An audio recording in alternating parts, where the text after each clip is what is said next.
अवघे चित्रलोक आनंदाची आता अवघे चित्रलोक आनंदाची आता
विठ्ठला विठ्ठला विठ्ठला विठ्ठला विठ्ठला विठ्ठला विठ्ठला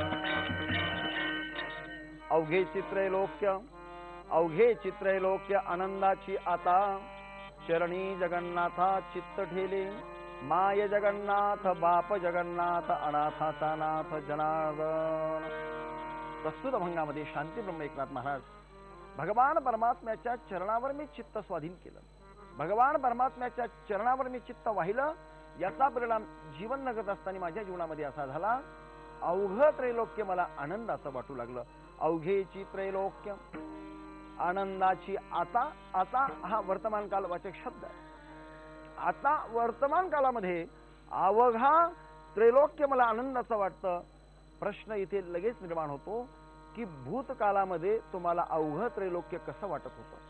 याचा अर्थ स्पष्ट आहे. वास्तविक पाहता संत महापुरुषांचं जीवन हे आनंद दुःख या कुठल्याही द्वंद्वामध्ये बसत नाही, सुख दुःखाच्या द्वंद्वामध्ये.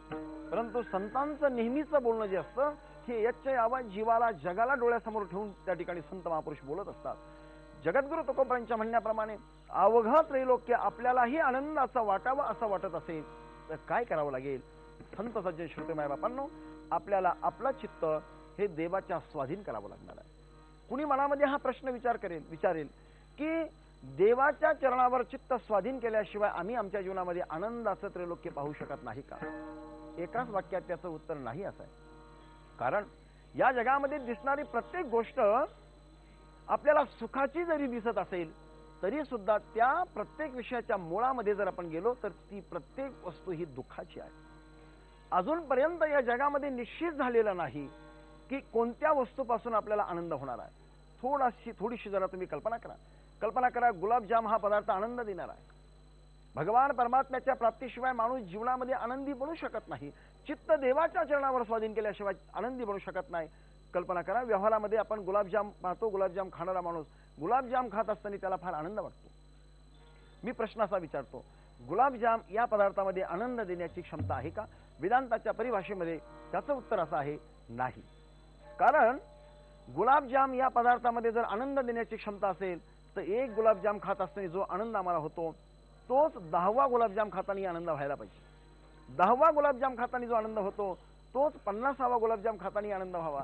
50वा गुलाबजाम खाताना जो आनंद होतो तो 100वा गुलाबजाम खाताना सुद्धा आनंद व्हावा. परंतु अनुभव तुमचा माझा सर्वांचा असा नाहीये. पहिला गुलाबजाम खाताना अतिशय आनंद वाटला, दुसरा गुलाबजाम खाताना अतिशय दुःख, तिसरा गुलाबजाम खाताना असं क्रम जर आपण पाहत गेलो तर 100वा गुलाबजाम खाणारा माणूस कधीही 100वा गुलाबजाम हा आनंदाने खाऊ शकत नाही. याचा अर्थ स्पष्ट आहे, गुलाबजाम मध्ये आनंद देण्याची क्षमता नाही. कोणता विषय आपण डोळ्यासमोर घ्यायचा, जगातली प्रत्येक गोष्ट तुम्ही डोळ्यासमोर आणा, कोणतीही वस्तू असेल त्या वस्तूमध्ये आनंद देण्याची क्षमता नाही, हा वेदांताचा सिद्धांत आहे. मग आपल्याला गुलाबजाम खाताना आनंद होतो का, हाही एक या ठिकाणी प्रश्न आहे. अगदी त्याचं थोडक्यात उत्तर द्यायचं झालं, गुलाबजाम पाहिजे जेव्हा असं वाटतं, अंतःकरणाची वृत्ती ही चंचल बनते, गुलाबजाम पर्यंत जाते. गुलाबजाम मिळाले की अंतःकरणाची वृत्ती स्थिर होते. वृत्तीच्या स्थैर्यामध्ये आनंद आहे आणि वृत्तीचा स्थैर्य गुलाबजाम मिळाल्यावर असं वाटतं गुलाबजाम पासून आपण सुखी झालो.